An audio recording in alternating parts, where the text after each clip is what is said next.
Seiring berjalannya kasus hukum yang menyeret Jiwasraya, hingga saat ini perseroan masih menjalani operasional. Pada laman resmi asuransi Jiwasraya, pilihan untuk bergabung menjadi agen masih tercantum. Masih ada. Dari data yang kami miliki, Jiwasraya masih punya premi baru, masih punya pemegang polis baru. Jadi mereka tetap beraktivitas dan itu memang yang kami sarankan, kalau kami juga sepakat dengan itu. Jadi jangan terpengaruh oleh masalah hukum yang ada gitu. Bisnis harus jalan sesuai sebagaimana mestinya.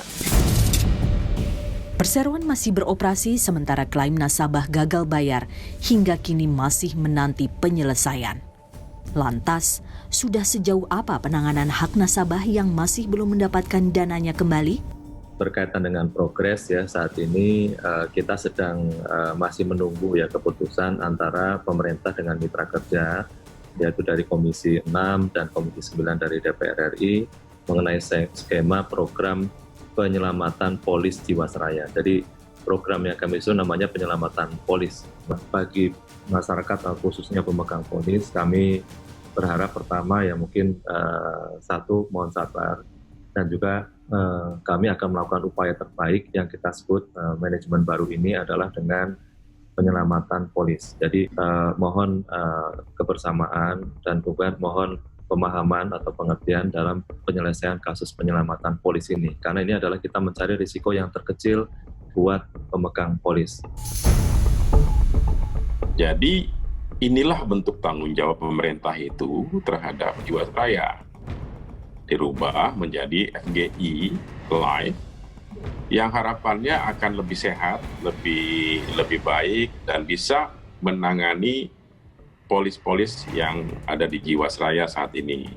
Nah, skemanya bagaimana, tahapannya bagaimana, caranya bagaimana, metodenya bagaimana, tentunya diserahkan kepada pengelola FGI Life ini.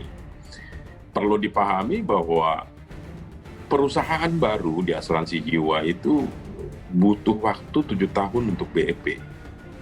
Itu BEP ya, belum profit. Karut-marut yang terjadi pada perusahaan asuransi plat merah Jiwasraya mencoreng industri asuransi di Indonesia. Bukan hanya Jiwasraya, sejumlah asuransi pernah alami gagal menunaikan kewajibannya terhadap dana nasabah. Lantas, bagaimana pengawasan negara terhadap industri asuransi di Indonesia? Nah, kita berusaha untuk mencegah ini terjadi lagi. Tentunya kita akan meningkatkan pola-pola pengawasan di kita, gitu ya. Selama ini kita sudah melakukan pengawasan dengan cukup baik. Kita melihat lebih ke depan, perusahaan ini mau ngapain ke depan, sehingga kita bisa lebih proaktif terhadap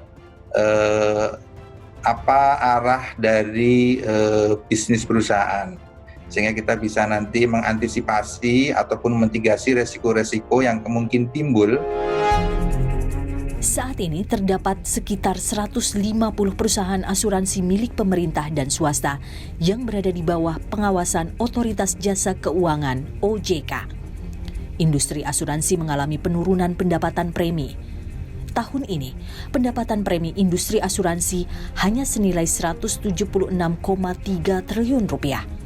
Padahal tahun 2019 lalu, pendapatan premi pada industri asuransi mencapai 187,7 triliun rupiah.